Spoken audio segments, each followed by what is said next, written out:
मुश्किल सी अभी नाल सरकार थोड़ी सी जिन्ने पैसे मंगते थे जो डेवलपमेंट चाहते थे कोई कुछ भी चाहते थे फर्क देखो थोड़ा आप फर्क जो अपनी सरकार ने 5 साल में दिखाई दिता ही आ जरा इतना पट्टी बने वो तो हो गया 5000 की मार दी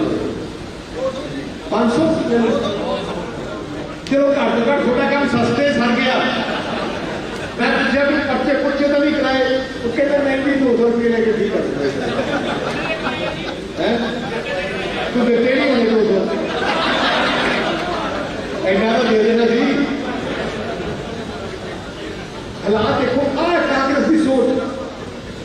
असी भावें ओपोजिशन च होइए भावें सरकार च होइए रहने थोड़े बच्चे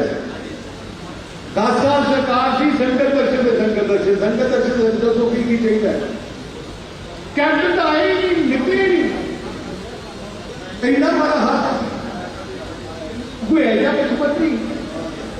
आप सच ही अपने पंजाबियों की कमी है आप गल्लां छेती आ जाए कोई नवी चीज आ जाए ना वो मिनटा पसंद कर लेंगे नवा मोबाइल आ जाए पुराने सिस्टम के नवे नवे पै जाएंगे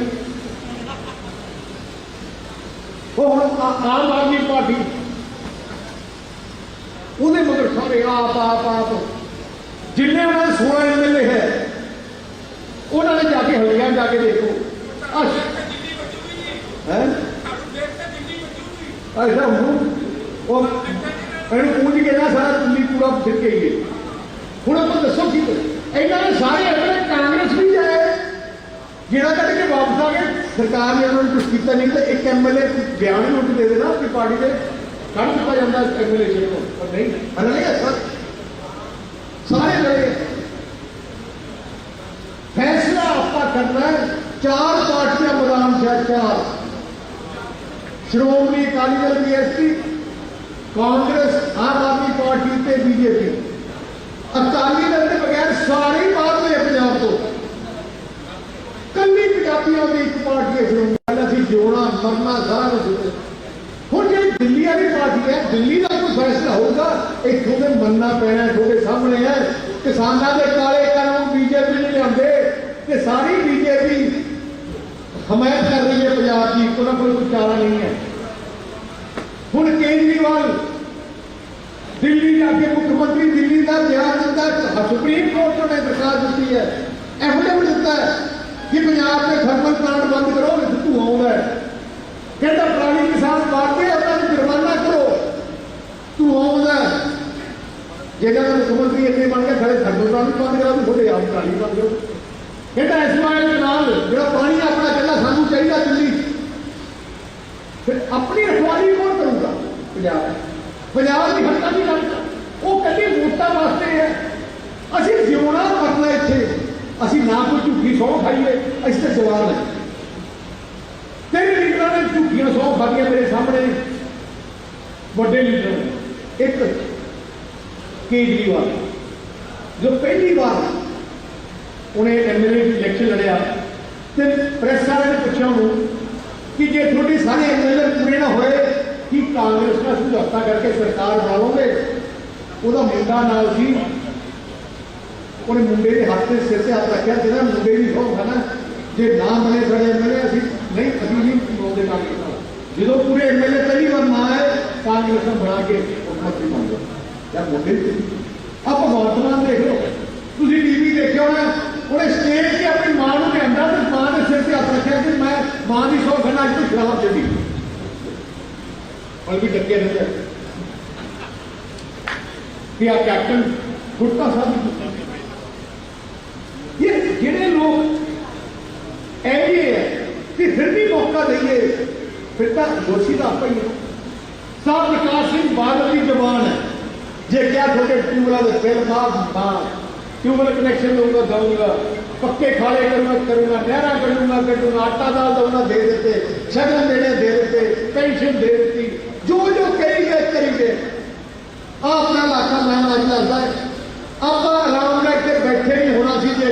प्रकाश सिंह बादल सियासत ना होंगे तो पंजाब के मुख्यमंत्री ना बनते इतने सारिया मरगाबियां हुई सारिया मरगाबियां जो नौजवान बच्चे ना हुए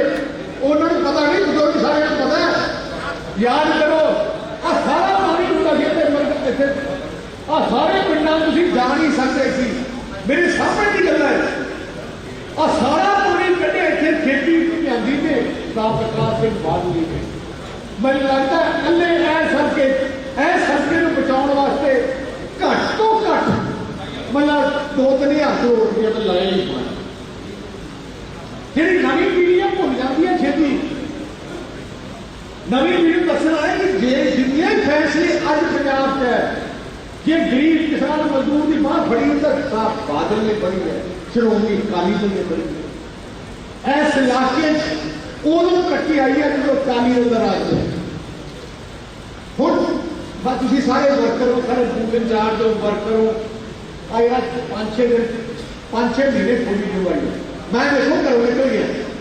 100 दिन 100 हल्का तो 100 दिन बाद कोड लग जाना रह ही कितने दिन गए। तो मैं हर रोज ही खर्चा कर रहा। अज थोड़े 14 मीटिंग आया कल गिदर गए, उसके बाद अगे अगे चलना जिवें मैं घरों निकलिया तुसीं भी हुण घर घर बन जाओ। अपनी जी गल है कि आप करना चाहते हो, जी गल्लां कीतियां हुण भी करांगे। हुण पहला काम करांगे 10 रुपये लीटर डीजल सस्ता करांगे थोड़े ट्रैक्टरों वास्ते, कुछ बंगियां वास्ते 10 रुपये किसानों की डीजल घरां से मैं वादा किया सी बिल घटावांगे, सस्ते करूंगा बिजली 400 यूनिट महीने के मतलब 800 यूनिट जो 2 बिल आते 2 महीने बाद बिल आते हैं 800 यूनिट सारे 800 यूनिट माफ हो गए। 800 रुपये जे 600 यूनिट होए थोड़े महीने के पहले 200 के बिल लगेगा। यह मतलब पहले 800 यूनिट 2 महीने के मुफ्त होगा, उसके बाद थोड़ा बिल नहीं होगा। अब बहुत बड़ी रात है, मैं लगता सब सारे अच्छा जेडे तुम पुराने बिल बुल नहीं दिते मेरा तो माफ ही करना पर ऐना करे भी 4 महीने बिलों के जोड़ बनाया जेडे बेचारे गरीब ग्रुप है वो तो भावे रुक जाओ बाकी दे दो कोई एक बार का सारा जरा जब खाता साफ करना है देखी हो गई है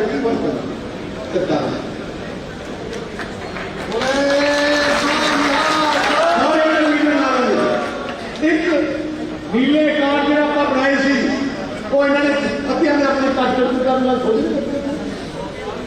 भट्टी में 2 रुपये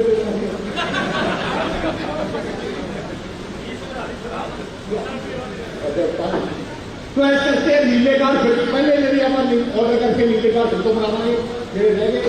तो नीले कार्ड परिवारों में जी औरत है उन्हें घर की देखरेख करनी है 2000 रुपया महीना वो खाते च आया तनख्वाह हर महीने अभी चाहते हैं कि वो औरत की सम्मान हो। एक आज आप देखे कोविड के दौरान मैं देखे सरकारी हस्पतालों कोई जगह नहीं रही, तो दवाइयां भी नहीं थी। तो इस करके अभी फैसला किया हर जिले 500 बिस्तरे का मैडिकल कॉलेज खोलेंगे जिन्ना घट तो घट अपने बच्चों को या किसी गरीब को या किसी बीमार होए दूर भजन की लोग हर जिले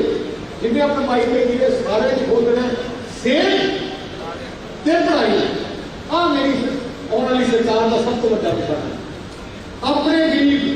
जिन्हें भी है जो भी लोग सरकारी स्कूलों से अपने बच्चे पढ़ाते हैं, जिन्हें भी प्राइवेट यूनिवर्सिटी हैं, जिन्हें भी बड़े कॉलेज है, जिन्हें भी कॉलेज मेडिकल कॉलेज उन्होंने सारे 33% सीटा अपने सरकारी स्कूल में पढ़े हुए बच्चों वास्ते रिजर्व की जाएगी कि उन्होंने पढ़ाई भी मुफ्त होगी असं करा के देवेंगे। मैं चाहना कि अपने गरीब बच्चे डॉक्टर बन इंजीनियर बन नहीं तो बेचारे पढ़ नहीं सकते पैसा होता नहीं सी 10 महीने बाद फिर तो घर आ जाते थे। हम थोड़ा अखीर तक पढ़ाई थोड़ी मुफ्त में ऐसी स्कॉलरशिप लेवल दिंदे सी और फिर तो लागू की जाऊगी जी कांग्रेस ने मांग की। एक असी 10 लाख रुपये का स्टूडेंट कार्ड बना रहे हैं। स्टूडेंट कार्ड कई अपने बच्चे कनेडा जाके पढ़ना चाहते हैं, कई अपने बच्चे दिल्ली पढ़ना चाहते हैं, कई अपने बच्चे बंगलौर पढ़ना चाहते हैं, दिल्ली उठे कई लाए गया पर पैसा नहीं होता। 10 लाख रुपये का कार्ड होगा वो करो ऐ भी कुछ पर्ची पीने वास्ते ਜਿਹੜੇ ਕਾਲਜ ਐਡਮਿਸ਼ਨ ਹੋਊਗੀ ਉੱਥੇ ਪੈਸਾ ਭੇਜਿਆ ਜਾਊਗਾ। ਜੇ ਅਮਰੀਕਾ 'ਚ ਕੋਈ ਐਡਮਿਸ਼ਨ ਉੱਥੇ ਭੇਜ ਦਾਂਗੇ ਪੈਸਾ। ਬੱਚੇ ਅਸੀਂ ਚਾਹੁੰਦੇ ਕਿ ਬੱਚੇ ਪੜ੍ਹ ਲਿਖ ਲੈਣ, ਆਪਣੀ ਕੋਈ ਜ਼ਮੀਨ ਵੇਚਣ ਦੀ ਲੋੜ ਨਾ ਪਏ ਜਾਂ ਕੋਈ ਘਰ ਗਿਰਵੀ ਰੱਖਣ ਦਾ ਲੋੜ, ਉਹਦੀ ਸਾਰੀ ਗਰੰਟੀ ਪੰਜਾਬ ਸਰਕਾਰ ਦਊਗੀ, ਵਿਆਜ ਵੀ ਪੰਜਾਬ ਸਰਕਾਰ ਕਰੂਗੀ। ਜਦੋਂ ਤੁਹਾਨੂੰ ਨੌਕਰੀ ਮਿਲੀ ਉਹਦੇ ਬਾਅਦ ਤੁਸੀਂ 10 ਸਾਲਾਂ ਆਪਣਾ ਪੈਸਾ ਲਾ ਦਿਓ।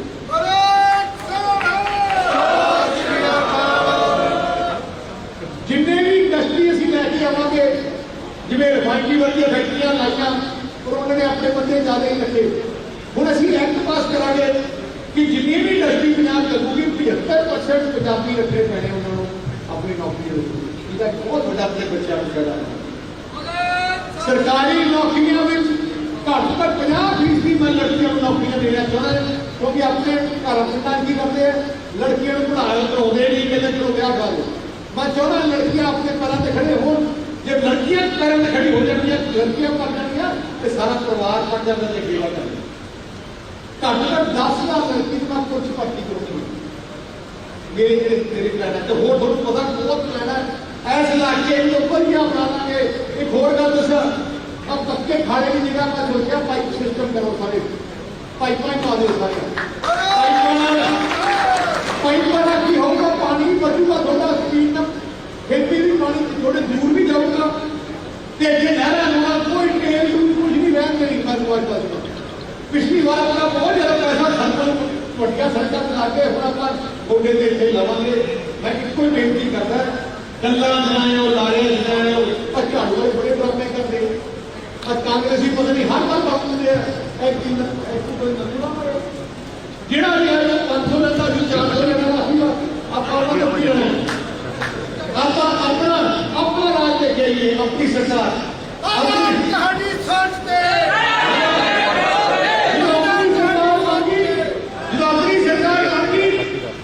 रोड वाले जंगल चिंता करने की लोग नहीं। तो पता है मैं नदी रोड वाले छोटी का मैं लगता है दूसरे हल्के को कैबिनेट मिनिस्टर बहुत पावर छोटी है। काफी काम के करते रहूँ तो इन्नी फर्क है अपने अपने का। आज कैप्टन से होर जेड़े भी होंगे उन्होंने कहना चाहिए 100 दिन जो मेरा प्रोग्राम है घर घर पहुंचा दो। 100 दिन लग के रह गए अपने 100 दिन तूफान खड़ा कर दिए। कांग्रेस की टोपियां बीजेपी हटा के अपना राज लेके वाहिगुरू जी का खालसा।